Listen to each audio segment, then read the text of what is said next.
Hello, YouTube, all my listeners and subscribers. This is Thomas, KD4STT, with the Appalachian Radio Communications Channel. Let me turn this down. Sorry.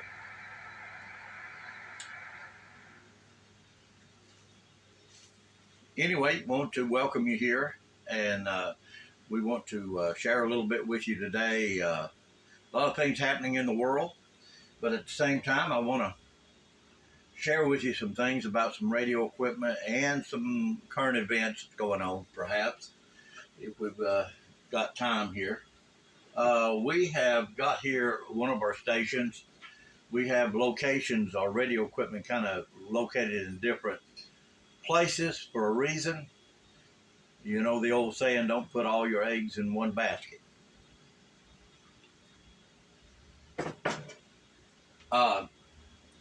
What we've got here set up, we've got UHF, VHF radio set up. This requires a technician class ham license. And we've got, and this, it's also a 220 radio mobile. It's an old antique, but it still works. It has, just a few channels on it, but they work. Sometimes the older stuff is more simplified to a way that people that may not be really into radios, that they could still operate it in a worst case scenario. And as we're going to talk about here in a minute, things are getting pretty rough and we need to be prepared. Here is an older model radio. This is an old Kenwood radio. I bought this used off of a W8 Bravo Foxtrot down in Cleveland, Tennessee. He let me have it at a reasonable price, and I appreciate him doing that. But anyway, this thing works great. It's low powered right now.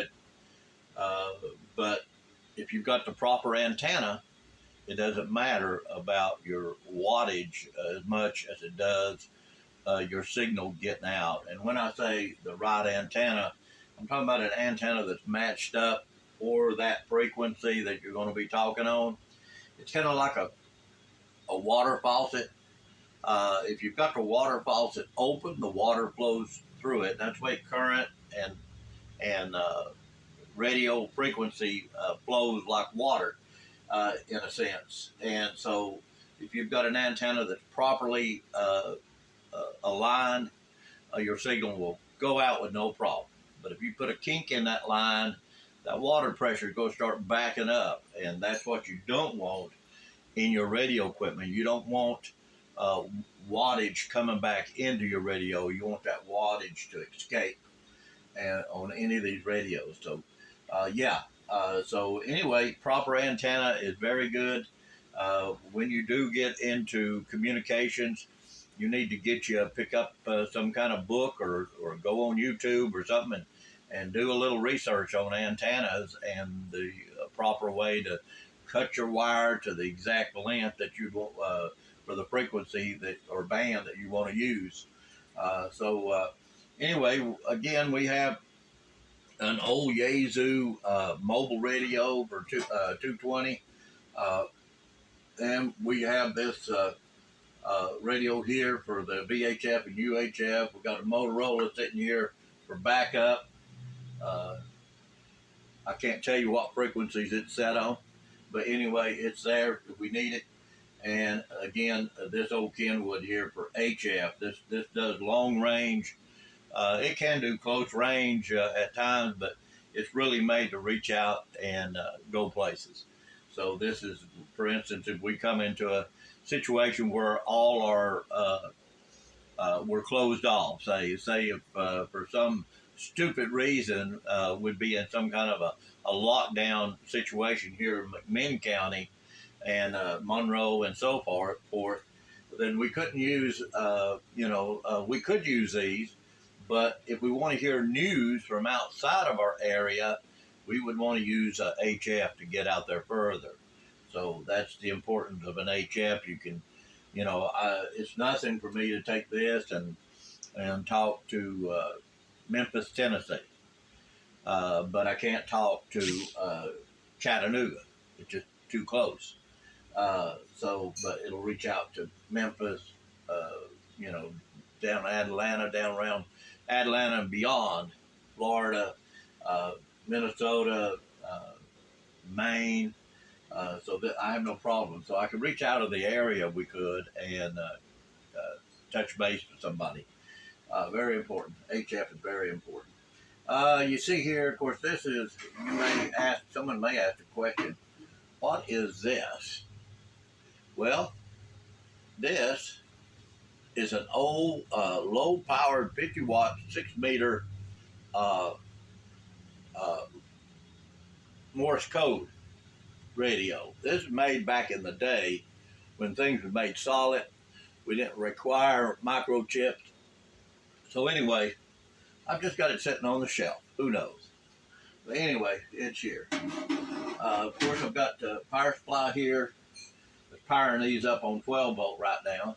I do have, and I don't think I've got it here in the room. It's in the behind the truck seat, but I do have a fold-out solar panel that we use for off-grid with no power at all. But here at the moment, I'm running this power supply here. I've got this one here for backup. It's always good to have a backup. You know, the old cliche or saying, motto, one is none and two is one. Because if one breaks down, you don't have nothing unless you've got a secondary piece of equipment or whatever. So, yeah. And I've got a power supply, little power supply. Some people may say, well, what's that little power supply for? Well, that's for CB radio, small wattage radio. That will power up uh, 13.8 volts DC. So it'll do a radio as far as the CB. Now, these other radios, these require a bigger power supply. You either need to have it hooked to your car and your vehicle running. If you don't, it'll jerk the power out of your batteries pretty quick. So don't make that mistake.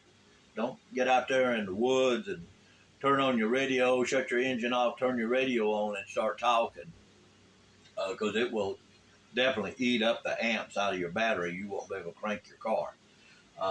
That's why some people have a auxiliary battery system set up so that whenever they're using their radio equipment, it's running on that secondary battery and not on the car battery itself. And I've got a good friend, Dale. Uh, uh, he's got one set up on the front of his truck, right in front of the radiator. That works pretty cool. He's got a switch on it so that whenever he's using that radio, it's only eating the power out of those auxiliary batteries he has up front. And when he goes to crank up the truck, it switches back over to the main truck battery. So, yeah, works pretty good. All right. Okay. And anyway, I don't know if y'all heard, but India has stopped exporting its rice. So that's something we need to consider. What we're going to do as far as our food preps and things like that. I heard someone say, people were saying stupid stuff like, well, if everything goes down, I'm not worrying about preparing. I'll just go to Walmart or some big store and I'll just take what I want. Yeah, you'll probably be dead in a little bit because if they don't have guards there, there'll be other people thinking the same thing you're thinking, and it ain't gonna be pretty. So, you need to think about these things before you go doing something out of reaction. So, you need to do some real deep thinking if you're thinking that shallow. But yeah, we need to think about it. Get prepared so that we won't be a burden on our community, but we'll be an asset. We'll be able to uh, react in a civil way, in a way that is not going to be detrimental to our neighbors. We need to really, truly understand what the Creator, the God of heaven and earth, has asked us to do. It's part of our mandate is to love our neighbor, and that in that context, it means love our neighbor as long as he is willing to get along with us. We are willing to get along with him. That's for sure. So if we do have unruly neighbors, we do have alternatives. The Bible itself that teaches us that we need to provide for our families, and part of that provision, excuse me a minute,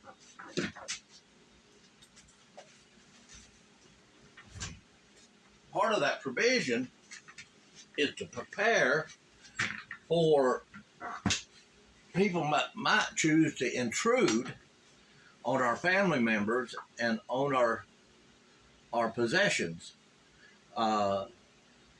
It's not an evil thing. It's just a common sense thing. A whole lot of up to do had been done about this song that this guy sang. I don't even remember his name now. Jason somebody had wrote a country music song, and Country Music TV evidently had pulled him from their musicians because he wrote a song about try that in a small town. Well, I'll tell you what, there was nothing racist about that. There was nothing mean, or everything you see on that video was videos of things that had happened where violence was rampant, and the police was, their hands were tied in most cases where they could not do their duty to serve and protect the people that they swore an oath to do. So here where we live in a very peaceful place in southeast Tennessee. We have a great sheriff department. We have great people in our county governments. And if you've never heard about the Battle of Athens, I suggest that you go on the internet, and there's books written about it, about what happened in 1947 when the soldiers came back from World War II, and there was corruption right here in McMinn County, in the county seat of Athens, and it was dealt with swiftly, and it was taken care of, and the people of the county, they were able to be liberated from the oppressive, corrupt politicians. So if you get a chance, go read about the Battle of Athens. But anyway, this is one of my old trusty BR-80 12-gauge shotgun. One thing about this shotgun, when I first got it, I thought it weren't going to work because it would shoot the big 3-inch heavy loaded rounds, but the lesser rounds, it just wouldn't, it'd jam up. So I thought, man, what I'm going to have to do? And I looked, researched, and some said I had to go buy another spring, a weaker spring for this thing. But I kept looking. I didn't give up. I just kept looking. One thing, I couldn't afford to go buy a spring at the time. I kept looking, and I ran across this guy that had a YouTube video, and he had the right remedy for it. And he said, all you do on these particular weapons, pull that handle back and lock it. And he said, leave it for a couple of weeks, and that spring will weaken. Well, I did that. I did that. Actually, I did it for about 30 days because I was sick and tired of this thing not wanting to eject the shell. So I did. I let it go for 30 days. And I'm telling you what, this thing will slingshot faster than you can pull the trigger. This is a semi-automatic, not no automatic weapon of war. But guess what? The old Minutemen from the Revolutionary War, they didn't have big military weapons. Just like the Afghanistan people didn't have big military weapons. But they had a heart to protect their land. The Minutemen in America, they had a heart to protect their land. They had an investment in the earth. They raise their children from the farm, from the food.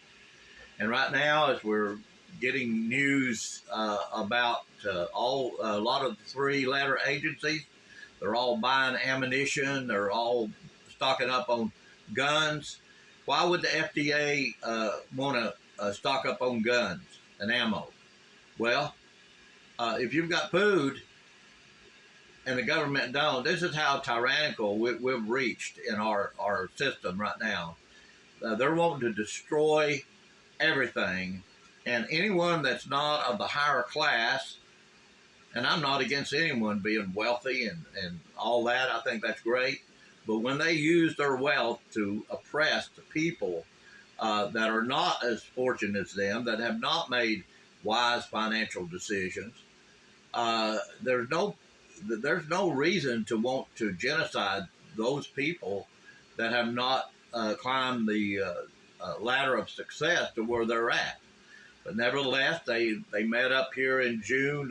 Some of the economic elite, they flew their jets, and they said, what we need to do is give the people a financial shock so that they'll wake up to the Green New Deal, saying that, they're really concerned about the climate. Again, they flew their Lear jets and all that over there to the summit.